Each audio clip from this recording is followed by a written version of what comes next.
તો અત્યારના હાલના મહત્વપૂર્ણ સમાચાર ઈરાન ઇઝરાયલ અમેરિકા યુદ્ધના કારણે તેની સીધી અસર શેરબજાર પર પણ પડતી જોવા મળી રહી છે। ભારતીય શેરબજારમાં મોટો કડાકો જોવા મળી રહ્યો છે। સેન્સેક્સમાં 1850 પોઈન્ટનો કડાકો જોવા મળી રહ્યો છે। તો આ સાથે સેન્સેક્સ 74,834 પોઈન્ટની સપાટી પર જોવા મળી રહ્યું છે।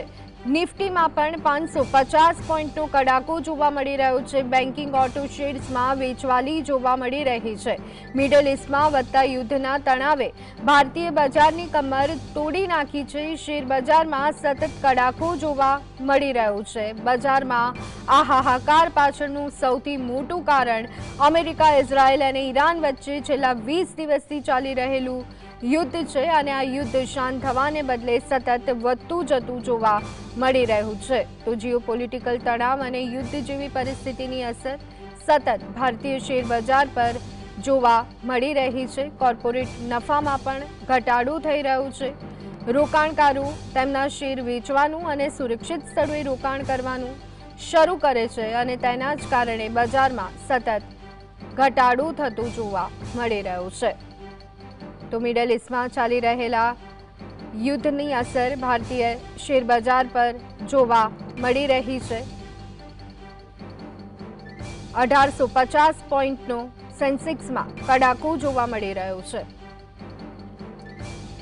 તો આ જ અંગે વધુ ચર્ચા કરવા માટે આપણી સાથે માર્કેટ એક્સપર્ટ રવિ દિયોરા જોડાઈ ગયા છે। રવિજી, આપનું સ્વાગત છે જીએસટીવીમાં।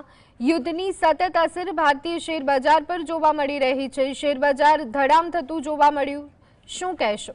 કેવી રીતે જોઈ રહ્યા છો આ સ્થિતિને?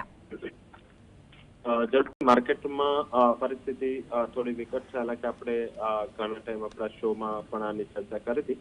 અત્યારે બેઝિક જીઓપોલિટિકલ કન્સર્ન્સ જે ચાલી રહ્યા છે એના હિસાબે ગઈકાલે ક્રૂડમાં એક બહુ મોટો ઉછાળો જોવા મળ્યો। એની એક નકારાત્મક ઇમ્પેક્ટ આજે સવારે મોર્નિંગમાં આવવાની હતી। એની સાથે જે ફેડની મીટિંગ હતી અને એના બાદ એમની જે પ્રેસ કોન્ફરન્સ થઈ એમાં પણ જે એમના કમેન્ટ હતા એ એવું ઇન્ડિકેટ કરી રહ્યા હતા કે હમણાં કોઈ રેટ કટની પ્રોબેબિલિટી યુએસમાં નથી અને યુએસની સેન્ટ્રલ બેંકને લગભગ ગ્લોબલી બધી સેન્ટ્રલ બેંકો છે એ ફોલો કરતી હોય છે। તો આધારિત જે ટેક્સ સેન્સિટિવ હોય કે ઓટો છે, રિયલ એસ્ટેટ છે અને ઇન્ફ્રાસ્ટ્રક્ચર છે ત્યાં પણ આજે થોડું પ્રાઇસમાં કરેક્શન છે।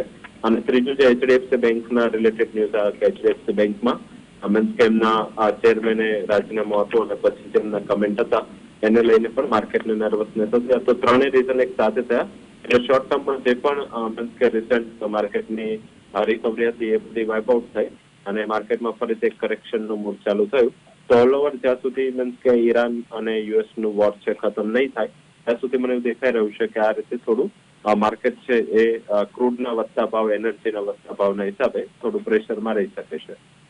જી આભાર રવિજી, જીએસટીવી સાથે જોડાવા બદલ।